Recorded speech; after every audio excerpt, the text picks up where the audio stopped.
వాడుకుంటాం.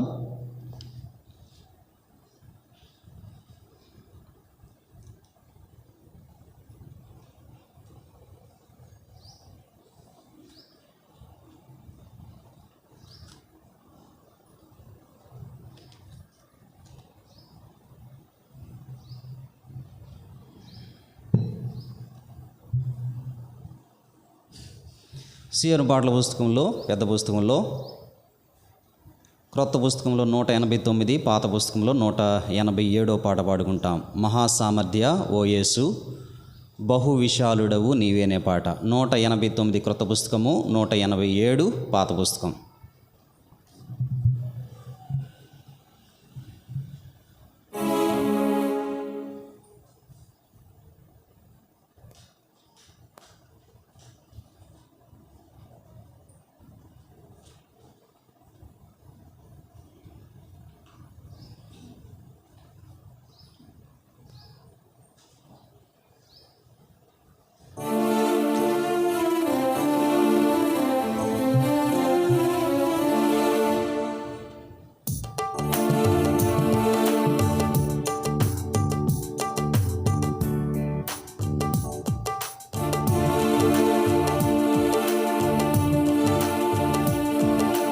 మహాసామర్థ్యా ఓ యేసు బహు విశాలుడవు నీవే.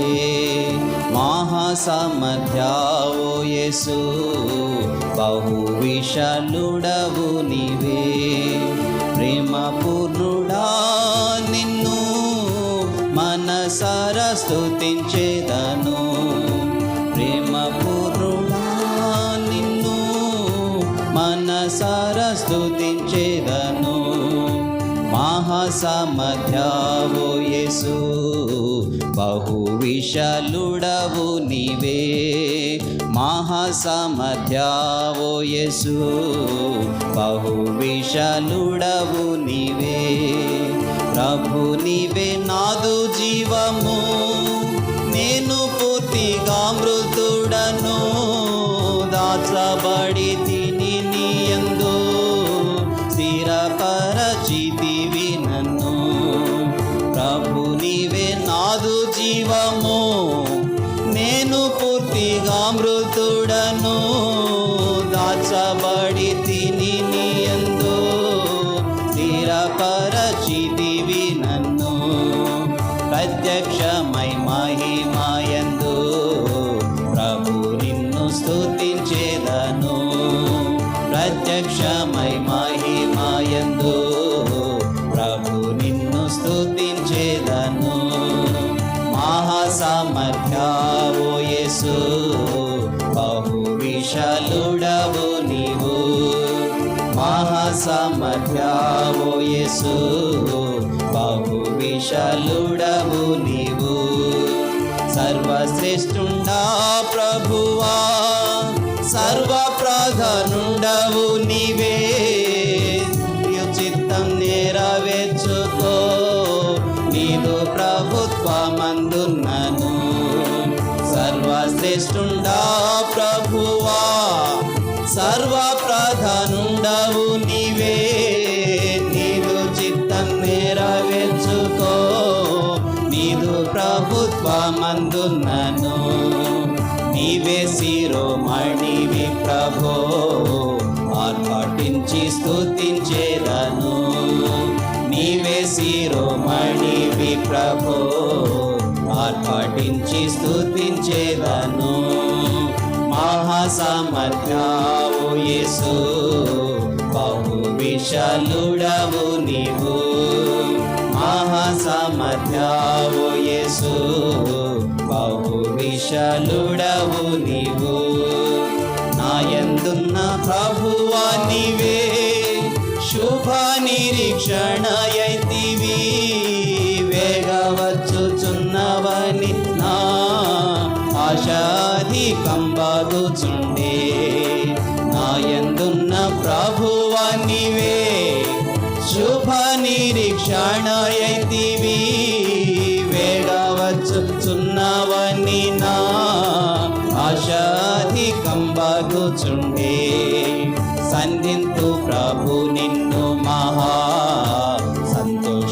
స్తుతులనర్పించి సంధింతు ప్రభు నిన్ను మహా సంతోష స్తుతులనర్పించి మహాసామర్థ్యావు యేసు బహు విశాలుడవు నీవే ఓ యేసు బహు విశాలుడవు నీవే ప్రభు నీవే విజయుండవు మరణము జయించితివి సర్వశక్తి అధికారంబుల్ నీదు వశమందున్నవి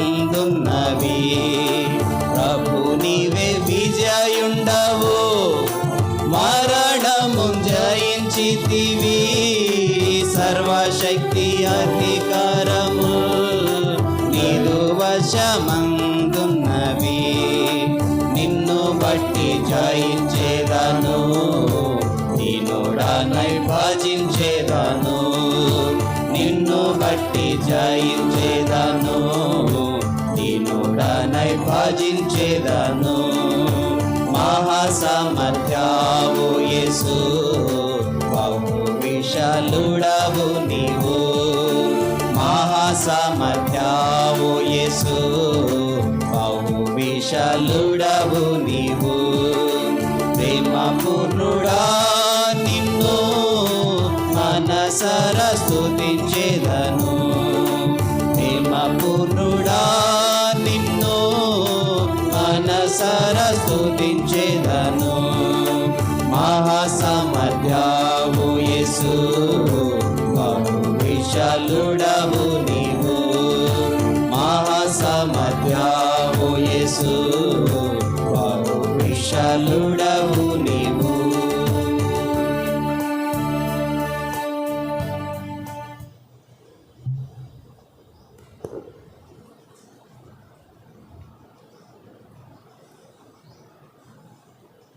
సమయంలో ఇంకో పాట పాడుకుంటాం. యేసు ప్రభు గద్దె పైన ఉన్న నీకు మా స్తుతులను చెల్లించదమనే పాట క్రొత్త పుస్తకంలో 147, పాత పుస్తకముల సంఖ్య 145. క్రొత్త పుస్తకంలో పాట సంఖ్య 147, పాత పుస్తకముల సంఖ్య 145.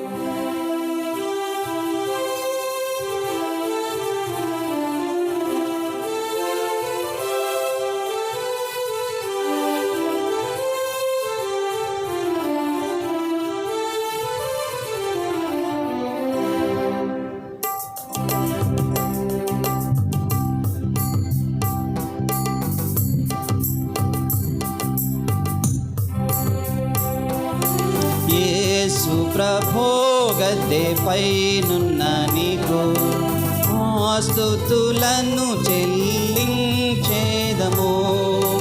నీ సన్నిధి యందు నిన్నారాధించి పాత్రుండవి వంచు కీర్తింతుము పాత్రుండవివే పాత్రుండవివే పాత్రుండవివే మా ప్రభు నీవే నీ సన్నిధి యందు నిన్నారాధించి పాత్రుండవి వంచు కీర్తింతుము దేవుడవౌ నీవు నర రూపమెత్తి దూతల కన్న తగ్గించబడి స్త్రీ సంతానమౌ నీవు మరణించి సర్పము తల నడుగా ద్రోకితివి పాత్రుడవివే పాత్రుడవివే పాత్రుడవివే మా ప్రభు నీవే నీ సన్నిధి యందు నిన్నారాధించి పాత్రుడవి వంచు కీర్తింతుము నీ సృష్టియే శిల్వ యోధకు నిన్ను వల్మెకులతో కొట్టిరి. దైవ మనావులచే విడబడి శాపనష్టమనుభవించితివి. పాత్రుడవివే పాత్రుడవివే పాత్రుడవివే మా ప్రభు నీవే. నీ సన్నిధి యందు నిన్నరదించి పాత్రుడవి వంచు కీర్తింతుము. మహిమతో మరణమును గెలిచి గొప్ప విజయము పొందితిని. సావు సమాధులపై విజయుండా నిన్ను స్తుతింపక నిట్టులుందును. పాత్రుడవివే పాత్రుడవివే పాత్రుడవివే మా ప్రభు నీవే. నీ సన్నిధి యందు నిన్నారాధించి పాత్రుడవి వంచు కీర్తింతుము.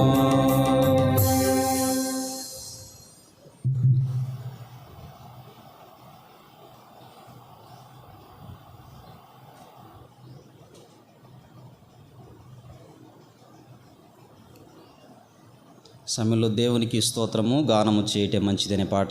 క్రొత్త పుస్తకమైన పాత పుస్తకమైన ఒకటే సంఖ్య 65వ పాట. 65వ పాట పాడుకుంటాం.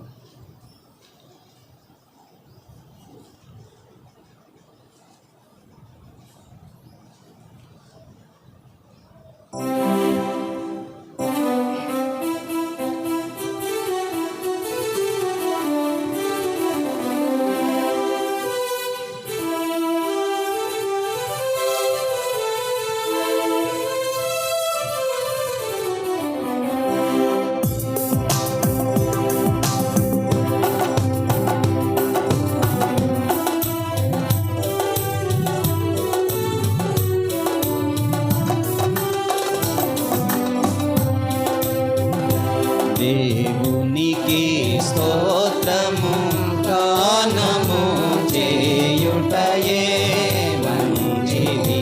దేవునికి స్తోత్రము గానము చేయుటయే మంచిది. యెరూషలేము యెహోవాయే కట్టుచున్నవాడని. యెరూషలేము యెహోవాయే కట్టుచున్నవాడని.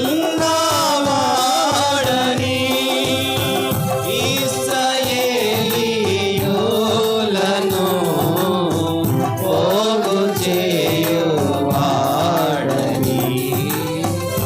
ఇశ్రాయేలీయులను పోగు చేయువాడని. దేవునికి స్తోత్రము గానము చేయుటయే మంచిది.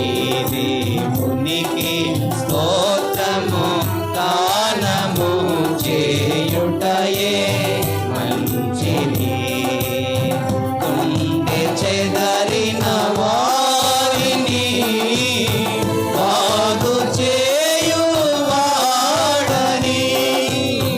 కుండె చెదరిన వారిని బాగు చేయువాడని. వారి గాయములన్నీయు కట్టుచున్నవాడని. వారి గాయములన్నీయు కట్టుచున్నవాడని. దేవునికి స్తోత్రము గానము చేయుటయే మంచిది.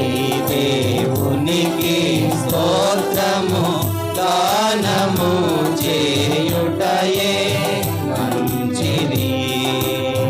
నక్షత్రముల సంఖ్యను ఆయన నియమించెను.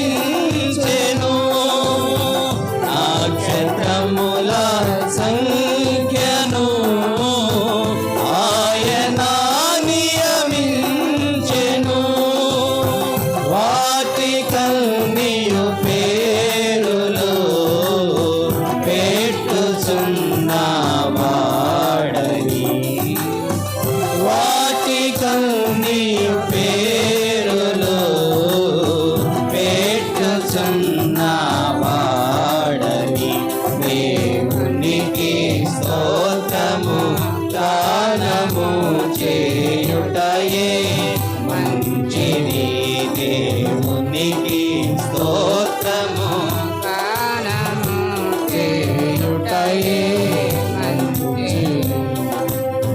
ప్రభువు గొప్పవాడును అధిక శక్తి సంపన్నుడు. ప్రభువు గొప్పవాడును అధిక శక్తి సంపన్నుడు. జ్ఞానమునకు ఆయనే మితియులేని వాడని. జ్ఞానమునకు ఆయనే మితియులేని వాడని. దేవునికి స్తోత్రము గానము చేయుటయే మంచిది. దేవునికి స్తోత్రము గానము చేయుటయే మంచిది. దీనులకు అండాయనే భక్తిహీనుల గూర్చును. దీనులకు అండాయనే భక్తిహీనుల గూర్చును. సితారాతో దేవుని స్తుతులతో కీర్తించుడి. సితారాతో దేవుని స్తుతులతో కీర్తించుడి. దేవునికి స్తోత్రము గానము చేయుటయే మంచిది. దేవునికి స్తోత్రము గానము చేయుటయే మంచిది. ఆయన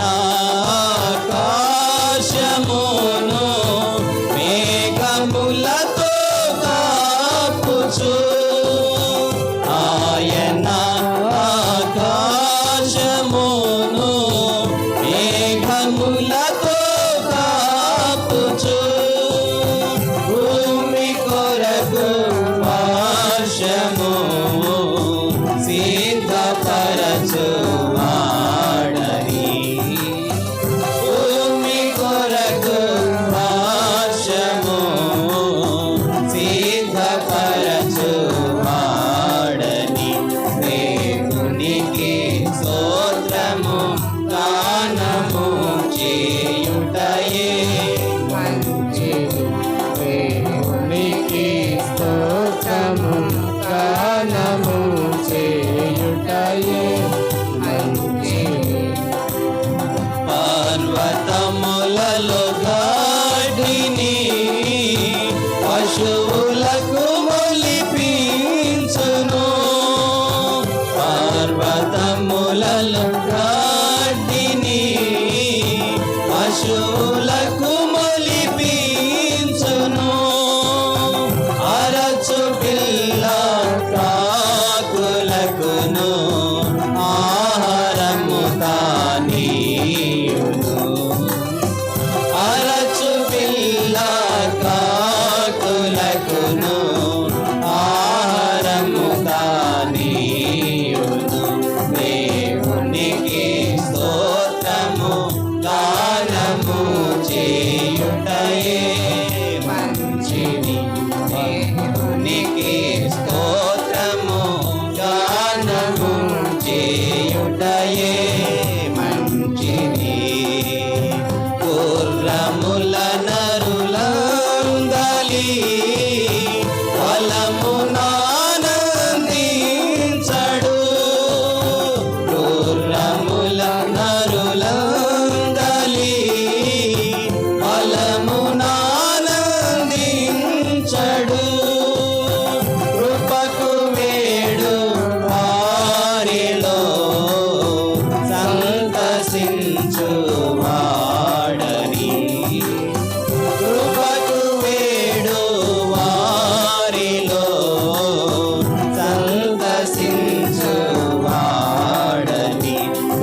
మంచిది. యెరూషలేమా యెహోవాను, సీయోను నీ దేవుని. యెరూషలేమా యెహోవాను, సీయోను నీ దేవుని. కీర్తించుము కొనియాడుము, ఆనందించు వాడని. కీర్తించుము కొనియాడుము, ఆనందించు వాడని. దేవునికి స్తోత్రము గానము చేయుటయే మంచిది. దేవునికి స్తోత్రము గానము చేయుటయే మంచిది.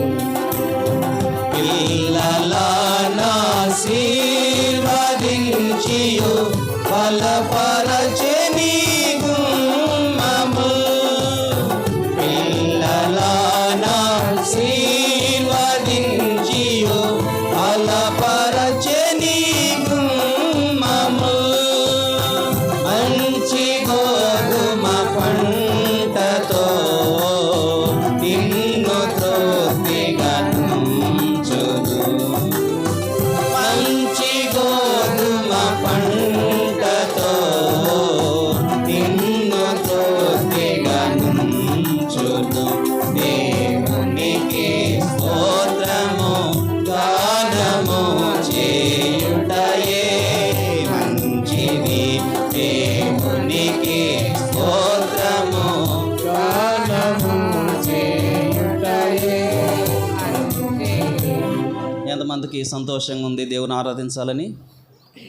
నిజమేనా? పాట అయితే గట్టిగా వస్తుంది కానీ నాకెందుకో సంతోషం కనబడతలా. మనోవిచారం, మనోదుఖం, మనసు ఇక్కడ ఉన్నట్లు నాకు అనిపించట్లా. ప్రార్థన పూర్వకంగా సిద్ధపడి రావాలి. ప్రభువా, నేను దేవుని సన్నిధికి వెళ్తున్నాను, నీ సన్నిధిలో ఆత్మ సంతోషముతో, ఆత్మ పూర్ణముతో నిన్ను ఆరాధించుటకు నాకు సహాయం చేయండి. నా మనసును కావలి ఉంచండి, నా హృదయమును కావలి ఉంచండి. నిన్ను మెప్పించగలిగే, నీ నామమును ఘనపరచగలిగే, సంతోషించగలిగేటువంటి ఆరాధన నీకు అర్పించుటకు నాకు సహాయం చేయమని ప్రార్థన పూర్వకంగా రావాలి. రండి, లేచి నిలబడదాం. అందరికి వచ్చిన పాటే కదా, చక్కగా ఆనందంతో సంతోషంతో పాడండి.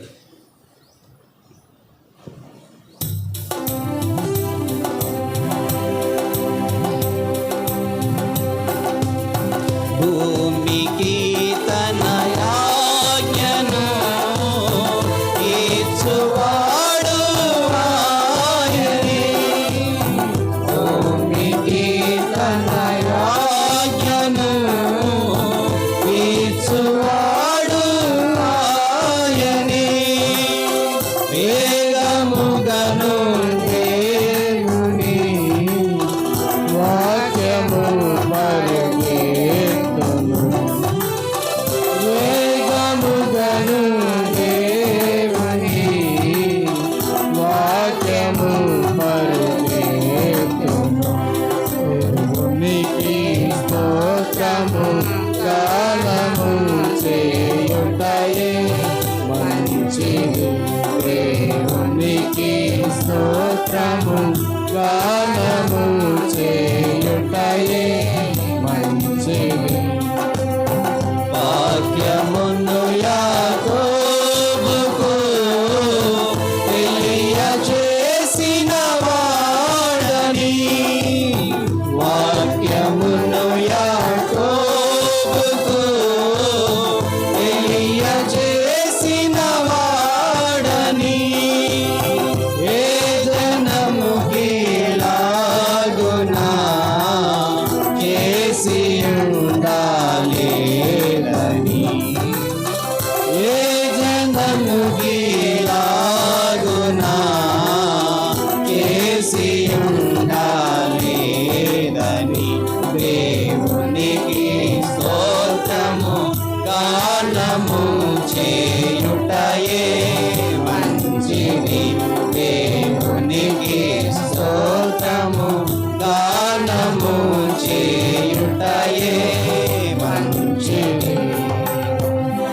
దయచేసి కూర్చోండి.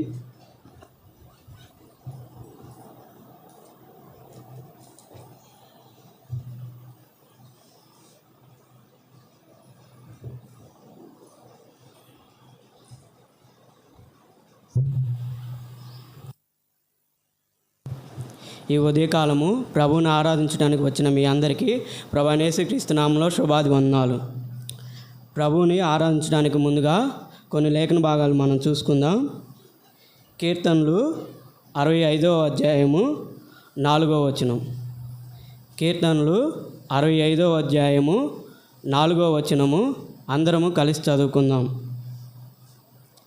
నీ ఆవరణములలో నివసించినట్లు నీవు ఏర్పరచుకుని చేర్చుకునివాడు ధన్యుడు. నీ పరిశుద్ధాలయము చేత నీ మందిరములోని మేలు చేత మేము తృప్తి పొందేదము. మరొకసారి చదువుకుందాం. నీ ఆవరణములలో నివసించినట్లు నీవు ఏర్పరచుకుని చేర్చుకునివాడు ధన్యుడు. నీ పరిశుద్ధాలయము చేత నీ మందిరములోని మేలు చేత మేము తృప్తి పొందేదము. ప్రభు సహాయం కొరకు చిన్న ప్రార్థన చేసుకుందాం.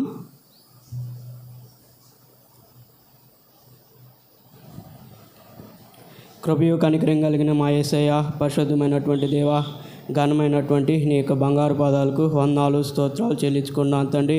ఈ యొక్క ప్రభు పునరుద్ధాన దినమందు ప్రభా, ఈ యొక్క ఉదయకాలం మందు ప్రభా, నీకు సన్నిధిలో చేరి ఆరాధించేటువంటి భాగ్యాన్ని ధన్యతను ప్రభా, ఎందుకు లేనటువంటి అభాగ్యులు దౌర్భాగ్యమైనటువంటి మాకు ఇచ్చినందుకు ప్రభా నీకే వందనాలు స్తోత్రాలు చెల్లించుకుంటున్నాను తండ్రి. ఈ యొక్క ఉదయకాలం మందు ప్రభా, కొద్ది నిమిషాలు ప్రభా నీ వాక్యమును ప్రభా లేఖన భాగాలను ప్రభా చూసుకుంటుండగా ప్రభా మీరే నీ వాక్యం ద్వారా ప్రభా మాతో మాట్లాడుతూ రావాల్సిందిగా వేడుకుంటున్నాను తండ్రి. సహాయం దయచేయండి ప్రభా. నిలబడుతున్న ప్రభా నేను బలహీనుని ప్రభా, అయోగ్యుని, అపాత్రుని ప్రభా, నీ యొక్క సన్నిధిలో నిలబడటానికి ఏమాత్రం అర్హత లేని వాడిని ప్రభా. మీరే నన్ను జ్ఞాపకం చేసుకుంటారండి ప్రభా. నీ రక్తం చేత నన్ను ప్రోక్షించండి ప్రభా. నాలో ఉన్న బలహీనతలను ప్రభా, నాలో ఉన్నటువంటి అవిధేయతను అంతటినీ తీసివేసేయండి ప్రభా. నన్ను కాకుండా ప్రభా మీరే నీ ప్రజలైన వారితో మాట్లాడుతూ రండి ప్రభా. మీరే నీ ప్రజలైన వారిని ప్రభా దర్శిస్తూ రావాల్సిందిగా వేడుకుంటున్నాను తండ్రి. సహాయం దయచేయండి ప్రభా. చేరువచ్చిన యొక్క బిడ్డలో ప్రభా ఏ ఒక్కరు కూడా ప్రభా తండ్రి అందరూ నిన్ను సంతోషంతో ఆరాధించినట్లుగా చేయండి ప్రభా తండ్రి. మీరే సహాయం దయచేయండి ప్రభా. నీ ప్రజలైన వారితో ప్రభా మీరే మాట్లాడుతూ రావాల్సిందిగా వేడుకుంటున్నాను తండ్రి. మరొకసారి నన్ను జ్ఞాపకం చేసుకుని ప్రభా నన్ను నీ సిలువ చాటును మరుగుపరిచి ప్రభా నీకు మాటను ప్రభా నీ ప్రజలైన వారికి మీరే అందించమని చెప్పి వేడుకుంటూ నా యొక్క కొద్ది ప్రార్థన యేసు ప్రభా అతి పరిశుద్ధమైన బంగారు పదాలు చెంత ప్రార్థించి అడిగి వేడుకుంటున్నాం తండ్రి. ఆమేన్.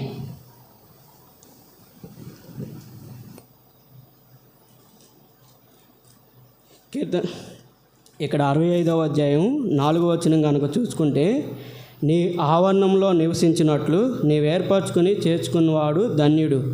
నీ పరిశుద్ధాలయము చేత నీ మందిరములోని మేలు చేత మేము తృప్తి పొందేదము.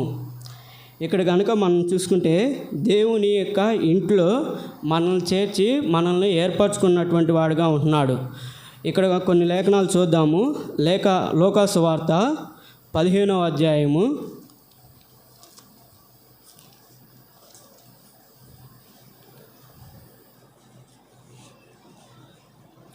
15వ అధ్యాయము 11వ వచనం కాడి నుండి 24వ వచనం వాటికి మార్చి చదువుకుందాం.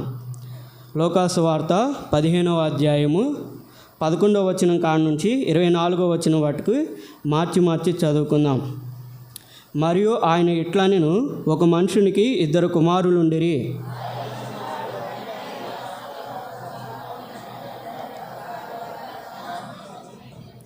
కొన్ని దినములైన తర్వాత ఆ చిన్న కుమారుడు సమస్తమును కూర్చుకొని దూరదేశమునకు ప్రయాణమైపోయి అచ్చట తన ఆస్తిని దుర్వ్యాపారము వలన పాడు చేసెను.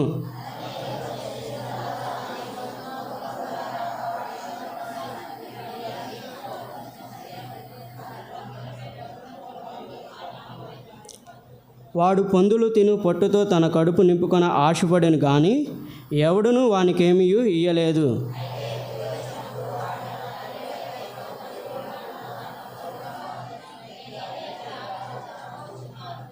నేను లేచి నా తండ్రి యొద్దకు వెళ్ళి, తండ్రి, నేను పరలోకమునకు విరోధముగాను నీ ఎదుటను పాపము చేసి తిని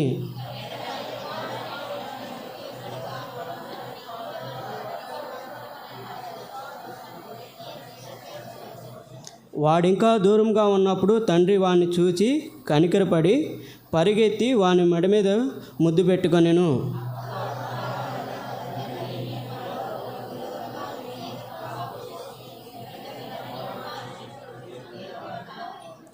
అయితే తండ్రి తన దాసును చూచి ప్రశస్త వస్త్రము త్వరగా తెచ్చి వీనికి కట్టి వీని చేతికి ఉంగరము పెట్టి పాదములకు చెప్పులు తొడిగించుడి. ఈ నా కుమారుడు చనిపోయి మరలా బ్రతికెను, తప్పిపోయి దొరికినని చెప్పెను. అంతటా వారు సంతోషపడి సాగిరి.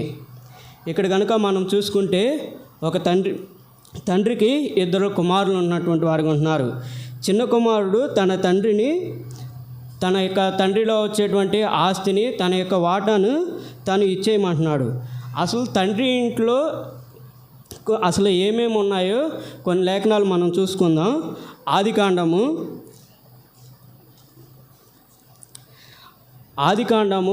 2-3 అధ్యాయాలు కనుక మనం చూసుకుంటే మొట్టమొదట తండ్రితో మనకు సహవాసం అనేది ఉంటుంది. దేవుడు మనల్ని సృజించినప్పుడు దేవుడు నరులతో మొట్టమొదటిగా సృజించిన ఆదాము హవ్వలతో దేవుడు సహవాసం చేసినటువంటి వాడిగా ఉంటున్నాడు. మొట్టమొదటిగా తండ్రి ఇంట్లో ఆయనతో మనకు సహవాసం ఉన్నది. రెండోది కనుక చూసుకుంటే తండ్రి ఇంట్లో ఆదికాండము 2వ అధ్యాయము 9వ వచనము.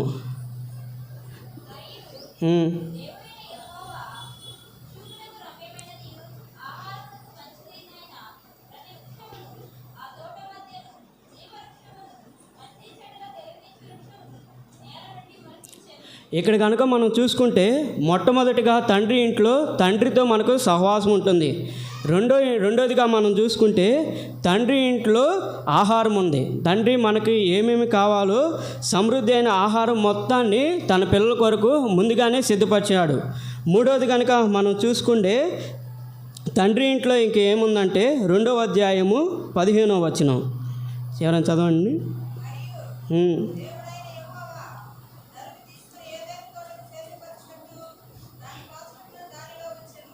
ఇక్కడ కనుక మూడోది కనుక మనం చూసుకుంటే తండ్రి ఇంట్లో తండ్రి యొక్క పని చేసేటువంటి భాగ్యం ఉంది. దేవుని ఇంట్లో ఆయన పని చేసేటువంటి భాగ్యము ఆయన ఇంట్లో ఉంటుంది. 4వది కనుక మనం చూసుకుంటే ఆదికాండము 2వ అధ్యాయము 25వ వచనము.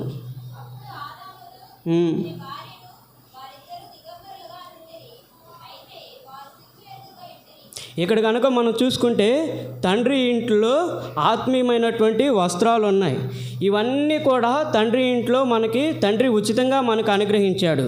కానీ ఇక్కడ కనుక మనం చూసుకుంటే లోకాసువార్త 15వ అధ్యాయంలో మనం చూసుకుంటే ఈ తప్పిపోయినటువంటి కుమారుడు తండ్రి మనకిచ్చినటువంటి అన్నీ కూడా ఇవి నాకు వద్దు, నాకు ఈ లోక సహవాసమే కావాలి, తండ్రితో నాకు సహవాసం వద్దు, తండ్రి ఇచ్చేటువంటి ఆహారం కానీ తండ్రి ఇచ్చేటువంటి వస్త్రాలు కానీ ఏవి కూడా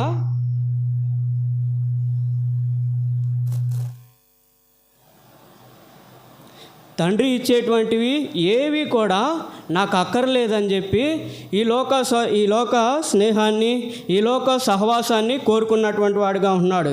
ఇక్కడ కనుక చూసుకుంటే మొట్టమొదటిగా అతను తండ్రి నుంచి వేరైపోయాడు. అంటే తండ్రితో సహవాసం లేదు. తన జీవితంలో దేవుడు మొట్టమొదటిగా మనుషులందరినీ సృజించినప్పుడు ఆయన మనుషులతో సహవాసం చేసినటువంటి వాడిగా ఉన్నాడు ఆ దినాల్లో.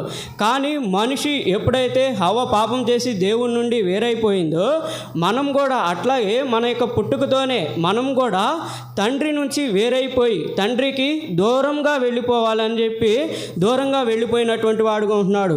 మన జీవితాల్లో మనం కూడా రక్షింపబడక ముందు తండ్రికి చాలా దూరంగా ఉన్నటువంటి వారంగా ఉంటున్నాము. ఇక్కడ కనుక రెండోది కనుక చూసుకుంటే తండ్రి ఇక్కడ ఆహారం లేక తను ఎంతో ఇబ్బంది పడుతూ వచ్చాడు. తండ్రి ఇంట్లో సమృద్ధైన ఆహారం ఉంది, తండ్రి ఇంట్లో పనివాళ్ళు ఉన్నారు, అందరికీ సమృద్ధైన ఆహారం ఉంది. కానీ తన యొక్క హృదయంలో ఉన్నటువంటి పాపం బట్టి తన యొక్క స్థితిని బట్టి తండ్రి ఇంటి నుండి దూరం అయిపోయి ఆహారం లేక చాలా ఇబ్బంది పడుతూ వచ్చాడు. ఇంకా కనుక చూసుకుంటే సరైన వస్త్రములు కూడా లేకుండా ఉంటాడు. అక్కడ కనుక చూస్తే తండ్రి కుమారుడు రాగానే మొట్టమొదట తనకి వస్త్రములను మార్చివేయమని చెప్పి చెబుతారు. ఇక్కడ కనుక చూసుకుంటే తండ్రి నుండి దూరం అయిపోయినాక తండ్రితో సహవాసం లేదు, తండ్రి ఇంట్లో ఉన్నటువంటి ఆహారం లేక ఇబ్బంది పడ్డాడు, వస్త్రములు లేక, స్నేహితులు లేక, అన్నీ లేక చాలా ఇబ్బంది పడుతూ వచ్చాడు. ఎప్పుడైతే తన యొక్క హృదయంలో అతనికి బుద్ధి వచ్చినప్పుడు అడుగుతూ వస్తున్నాడు. లూకాసు వార్త 15వ అధ్యాయము 17వ వచనము అందరం కలిసి చదువుకుందాం. అయితే బుద్ధి వచ్చినప్పుడు వాడు, నా తండ్రి యొద్ద ఎంతోమంది కూలివాండ్రకు అన్నము సమృద్ధిగా ఉన్నది, నేనైతే ఇక్కడ ఆకలి చచ్చిపోచున్నాను. నేను లేచి నా తండ్రి యొద్దకు వెళ్ళి, తండ్రి, పరలోకమునకు విరోధంగాను నీ ఎదుటను పాపం చేసింది, ఇకను నీ కుమారుని అనిపించకుండా యోగ్యుని కాను, నన్ను నీ కూలివారిలో ఒకనిగా పెట్టుకొనమని అతనితో చెప్పిదనని లేచి తండ్రి యొద్దకు వచ్చాడు. వాడింకా దూరంగా ఉన్నప్పుడే తండ్రి వాడిని చూచి కనికరపడి పరిగెత్తి వాని మెడ మీద ముద్దు పెట్టుకొను. ఇక్కడ కనుక మనం చూసుకుంటే మనం కూడా ఇదే స్థితిలో ఉన్నప్పుడు, తండ్రికి దూరం అయ్యి ఈ లోకంలో అనేకమైనటువంటి పరిస్థితుల్లో ఇబ్బందుల్లో ఉన్నప్పుడు దేవుని యొద్దకు వెళ్దాము అని మన మనసులో అనుకున్నప్పుడు దేవుడే మన యొద్దకు, మన యొక్క హృదయంలోకి వచ్చినాడు. ఇక్కడ కనుక మనం చూసుకుంటే వాడింకా 20వ వచనంలో చూసుకుంటే వాడింకా దూరంగా ఉన్నప్పుడు తండ్రి వానిని చూచి కనికరపడి పరిగెత్తి వాని మెడ మీద ముద్దు పట్టుకొనును. తండ్రి సామాన్యంగా మనం ఇంట్లో ఎక్కడ ఉంటామంటే లోపల ఉంటాం, కానీ తండ్రి తన కుమారుని కొరకు ఎదురు చూసేటువంటి వాడుగా ఉంటున్నాడు. బయటే ఉండి ఎదురు చూస్తున్నాడు. నా కుమారుడు నా దగ్గరికి వస్తాడేమో అని తన మనసులో ఎప్పుడైతే అనుకుని ఇంటికి దూరంగా ఉన్నాడో దేవుడే అతని యొద్దకు పరిగెత్తుకుంటూ వచ్చి తన్ను వాటేసుకుని తను ముద్దు పెట్టుకున్నటువంటి వాడుగా ఉంటున్నాడు. మన జీవితాల్లో మనం కూడా ఆ రీతిగా ఉన్నప్పుడు, ప్రభా నా యొక్క పాపములు క్షమించు అని అన్నప్పుడు ప్రభువే మన పాపములన్నీ క్షమించి మనల్ని పాపముల గురించి, రీతిని గురించి తనే మనల్ని ఒప్పింపజేసి దేవుడే మనకు రక్షణను మన ప్రభు మనకి ఉచితంగా ఇస్తూ వచ్చాడు. ఇక్కడ కనుక మనం చూసుకుంటే దేవుడే సెలవిస్తున్నాడు. ఇంకా ఎవరైనా సరే దేవుణ్ణి ఎరక్కోకోకుండా ఇంకా లోకంలోనే ఉన్నప్పుడు దేవుడు సెలవిస్తూ ఉన్నాడు, లోకంలో నీ ఇష్టానుసారంగా తిరుగుతూ వస్తున్నావు, ఇప్పటికైనా ఈ చివరి దినాల్లో అయినా నీవు బుద్ధి తెచ్చుకుంటే చాలు, ఏమనొద్దు, ప్రభా నేను పాపిని అని ఒక్క మాట నువ్వు యొక్క హృదయంలో నువ్వు ఒప్పుకో, దేవుడే నీ యొద్దకు వచ్చేటువంటి వాడుగా ఉంటున్నాడు. నీవెప్పుడు అంటావని, నేను పాపిని నన్ను క్షమించు ప్రభా అని ఎప్పుడు అంటావని ఆయన నీ కోసమే ఎదురు చూస్తూ ఉన్నాడు. ఆయనకి సమస్తం ఉంది. తండ్రికి గనుక మనం చూసుకుంటే ఆయనకు పరలోకం ఉంది, దేవదూతలు ఉన్నారు, 1000 కోట్ల పరిశుద్ధులు ఉన్నారు, ఆయనకి సమస్తమును ఉన్నది. కానీ ఆయన వాటన్నిటికంటే నిన్నే కోరుకున్నటువంటి వాడుగా ఉన్నాడు. ఇందాక మనం పాటలో కూడా ఓ చరణం చూసాము, ఆయన గుర్రముల యొక్క బలమును బట్టి ఆనందించడు, ఎవరైతే కృపతో దేవుని వేడుకుంటారో వారిని బట్టే ఆనందించేటువంటి వారని చెప్పి ఇందాక మనం పాటలో కూడా చూసాం. ఇక్కడ కనుక మనం చూసుకుంటే మనం ఇక్కడున్నటువంటి స్థితిని బట్టి దేని బట్టి అయినా కూడా దేవుడు ఆనందించడు. ఎప్పుడైతే ఆయన్ని ప్రభువా నేను పాపిని నన్ను క్షమించు అని ఒక్క మాట ఎప్పుడైతే వేడుకుంటావో అప్పుడే ఆయన నీ యొద్దకు వచ్చి నీ యొక్క హృదయంలోనికి వచ్చి నీ యొక్క పాపాలన్నీ క్షమించి ఆయనే నిన్ను నీతిగా తీర్చి సమస్తమును కూడా ఆయనే నడిపించేటువంటి వాడుగా ఉంటాడు. ఇంకా కనుక మనం చూసుకుంటే కుమారుడు తండ్రి యొద్దకు వచ్చినప్పుడు తండ్రి వాణ్ణి చేర్చుకున్నాడు. మొట్టమొదటిగా చూసుకుంటే తండ్రి తన దగ్గరకు వచ్చిన కుమారుడికి 15వ అధ్యాయము 22వ వచనం కనుక మనం చూసుకుంటే, అయితే తండ్రి తన దాసులను చూచి ప్రశస్త వస్త్రము త్వరగా తెచ్చి వీనికి కట్టి వీని చేతికి ఉంగరము పెట్టి పాదములకు చెప్పులు ధరించిడి. ఇక్కడ కనుక మనం చూసుకుంటే కుమారుడు ఎప్పుడైతే పశ్చాత్తాపంతో దేవుని యొద్దకు వచ్చాడో దేవుడు వెంటనే ఆయన యొద్దకు వచ్చే వారికి ఆయన రక్షణ ఇచ్చేటటువంటి వాడుగా ఉంటున్నాడు. మొట్టమొదటిగా ఆ యొక్క ప్రశస్తమైన వస్త్రమును తెచ్చి ఆయనతో వీనికి కట్టుమని చెప్పాడు. నువ్వు కట్టుకో అనలా, దేవుడే ఆ యొక్క ప్రశస్తమైనటువంటి వస్త్రము తండ్రి ఆ యొక్క కుమారునికి తొడిగించినటువంటి వాడుగా ఉంటున్నాడు. మనం కూడా ప్రభువా నా యొక్క పాపాలను క్షమించు అని మనం ఎప్పుడైతే వేడుకున్నామో ప్రభువే మన యొక్క పాపపు వస్త్రములను తీసివేసి ప్రశస్తమైనటువంటి వస్త్రములను మనకు ఇచ్చినటువంటి వాడుగా ఉంటున్నాడు. ఇంకా ఆ వస్త్రం కనుక ఏం మనకు చూసిందంటే యెషయా గ్రంథము 61వ అధ్యాయము 10వ వచనం.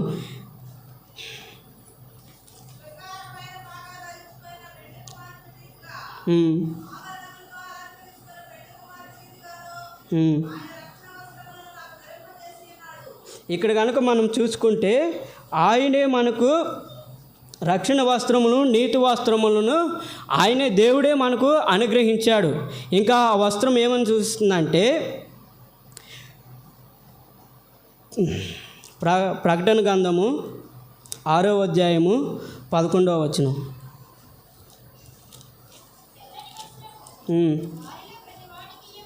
ఇంక చాలండి. ఇక్కడ కనుక మనకు చూసుకుంటే ఆ వస్త్రము దేవుడు మనకు తెల్లని వస్త్రములను ఇచ్చినటువంటి వాడుగా ఉంటున్నాడు. తెలుపు అనేది పరిశుద్ధులకు సాదృశ్యము. దేవుడు మొట్టమొదటిగా మనకు రక్షణ వస్త్రమును ఇచ్చాడు.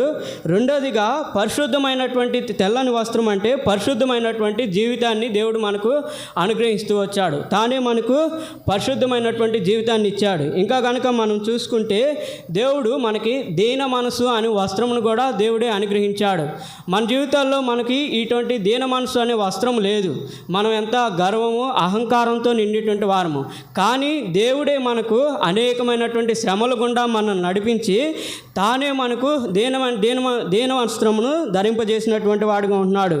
ఇంకా రెండోది కనుక మనం చూసుకుంటే తండ్రి కుమారునికి ఇంకేమేమి ఇచ్చాడంటే లోకాసు వార్త 15వ అధ్యాయము 22వ వచనంలో మనం చూసుకుంటే ఇంకా అతనికి ఏమి ఇచ్చాడంటే, అయితే తండ్రి తన దాసును చూచి ప్రశస్త్ర వస్త్రము త్వరగా తెచ్చి వీనికి కట్టి వీని చేతికి ఉంగరము పెట్టమంటున్నాడు. ఇక్కడ రెండోదిగా చూసుకుంటే మొట్టమొదటిగా తండ్రి వస్త్రమును ఇచ్చినటువంటి వాడుగా ఉంటున్నాడు. రెండోదిగా తండ్రి తన యొక్క ఉంగరం తీసి కుమారునికి పెట్టమంటున్నటువంటి వాడుగా ఉంటున్నాడు. ఇక్కడ ఉంగరం కనుక మనం చూసుకుంటే ఆదికాండంలో మనం చూసుకుంటే ఫరో మోషేకి తన ఉంగరము తొడిగిస్తాడు. ఉంగరం అనేది అధికారమునకు సాదృశ్యంగా ఉంటుంది. ఇక్కడ కనుక మనం కూడా తండ్రి దగ్గరికి ఎప్పుడైతే మనం పశ్చాత్తాపంతో వచ్చావో తండ్రి తనకు కలిగిన దాని అంతటికీ మనల్ని వారసులుగా చేస్తూ వచ్చాడు. ఎటువంటి యోగ్యత లేనప్పటికీ దేవుడిని తండ్రిని ఎంతగానో మనం హింసించినప్పటికీ ఆయన యొద్దకు ప్రభా నేను పాపిని నన్ను క్షమించని వచ్చినప్పుడు ఆయన ఒక ఉంగరం మనకు తొడిగించి ఆయనకి కలిగిన సమస్తం పైన మనకి అధికారం ఇచ్చి వచ్చాడు. ఇటువంటి గొప్ప దేవుణ్ణి మనం ఆరాధించబోతున్నాం. మూడోది కనుక మనం చూసుకుంటూ వచ్చే 23వ అధ్యాయం 23వ వచనము. క్రొవ్విన దూడను తెచ్చి వధించుడి, మనము తిని సంతోషపడదుము. ఈ నా కుమారుడు చనిపోయి మరలా బ్రతికెను, తప్పిపోయి దొరికినని చెప్పాను. అంతటా వారు సంతోషపడసాగిరి. ఇక్కడ కనుక జ్ఞాపకం చేసుకుంటే కుమారుడి కొరకు తండ్రి గొప్ప విందును ఇస్తూ వచ్చాడు, అంటే ఆహారంను సిద్ధపరుస్తూ వచ్చాడు. దేవుడు మనకు కూడా ఆత్మీయమైనటువంటి ఆహారమును ఇస్తూ వచ్చాడు. మనం కూడా ఆత్మీయంగా ఎదగాలని చెప్పి మనం కూడా ఉండాలని ఆత్మీయమైనటువంటి ఆహారం అంటే వాక్యాన్ని దేవుడు మనకు అనుగ్రహిస్తూ వచ్చాడు. మొట్టమొదటిగా ఈ వాక్యం చేత దేవుడు మనల్ని పోషిస్తూ వస్తున్నాడు. మనం అనేక సందర్భాల్లో బలహీనమైనప్పుడు కానీ మనము అనేకమైనటువంటి పరిస్థితుల్లో త్రోవలు తొలగిపోయేటువంటి వారం కానీ ఎటువంటి పరిస్థితుల్లో అయినా దేవుని యొక్క మందిరానికి వచ్చినప్పుడు ఆయన యొక్క వాక్యం ద్వారా మనల్ని పోషించేటువంటి వాడిగా ఉంటున్నాడు. రెండోది కనుక మనం చూసుకుంటే ఇంకా ఆ వాక్యం ద్వారా దేవుడు ఏం చేస్తున్నాడంటే కీర్తనలు 119వ అధ్యాయము 50వ వచనం.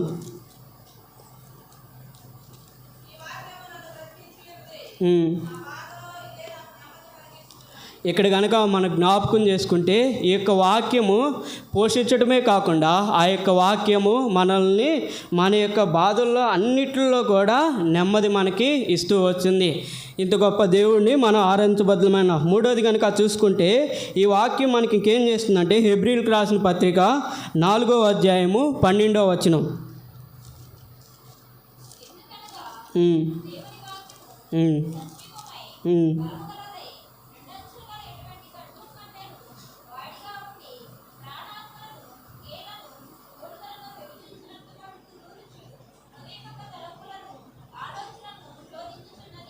ఇక్కడ కనుక మనం చూసుకుంటే మూడవదిగా దేవుని వాక్యము మనల్ని సరిచేస్తూ ఉన్నటువంటిదిగా ఉంటుంది. మనం ఎటువంటి పరిస్థితుల్లో తొలగిపోయామా, ఎటువంటి పరిస్థితులు అయినా గుండి ఎటైనా దేవుని నుండి తొలగిపోయామా అన్నటువంటి పరిస్థితులన్నిటిలో దేవుని వాక్యం మనల్ని దేవుడి వాక్యం మనం సరిచేసి దేవుని యొక్క మార్గముల్లో దేవుడు మనల్ని నడిపించేటువంటి వాడుగా ఉంటుంది. ఈ వాక్యం మొట్టమొదటిగా మనల్ని పోషిస్తుంది. రెండోదిగా మన యొక్క బాధల్లో కానీ మన యొక్క పరిస్థితులన్నిటిలో ఈ వాక్యము నెమ్మదిచ్చేటువంటిదిగా ఉంటుంది.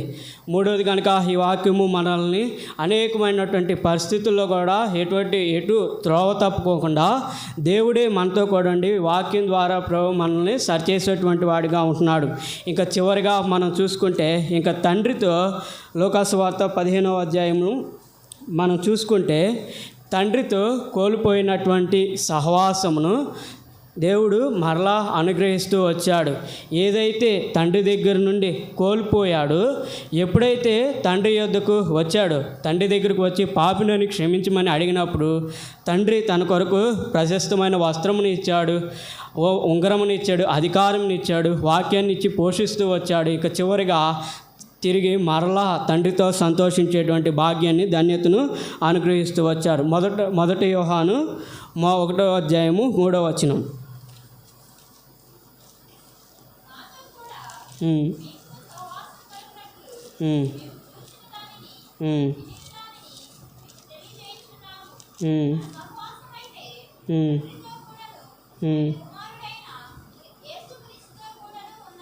ఇక్కడ కనుక మనం చూసుకుంటే ఏదైతే తండ్రి నుండి మనం దూరం అయిపోతూ వచ్చామో, తండ్రికి ఏ విధంగా దూరం అయిపోయి ఈ లోకంలో మన ఇష్టానుసారంగా తిరుగుతూ మన యొక్క పాపపు జీవితాన్ని గడుపుతూ వచ్చామో, దేవుడి యొద్ద క్షమాపణ వేడినప్పుడు ఆయన మరలా తిరిగి ఆయనతో సంతోషించేటువంటి భాగ్యము, తండ్రితో పాటు నివాసం చేసేటువంటి భాగ్యము, ఆయనతో దినదినము మాట్లాడేటువంటి భాగ్యము, ఆయనతో కలిసి ఉండేటువంటి భాగ్యము, ఆయనతో నివాసం చేసేటువంటి జీవితాన్ని దేవుడు మరలా మనకు అనుగ్రహిస్తూ వచ్చినాడు. ఈ లేఖన భాగాలను బట్టి ప్రభువుని ఆరాధించబద్దులమై ఉంటున్నాం.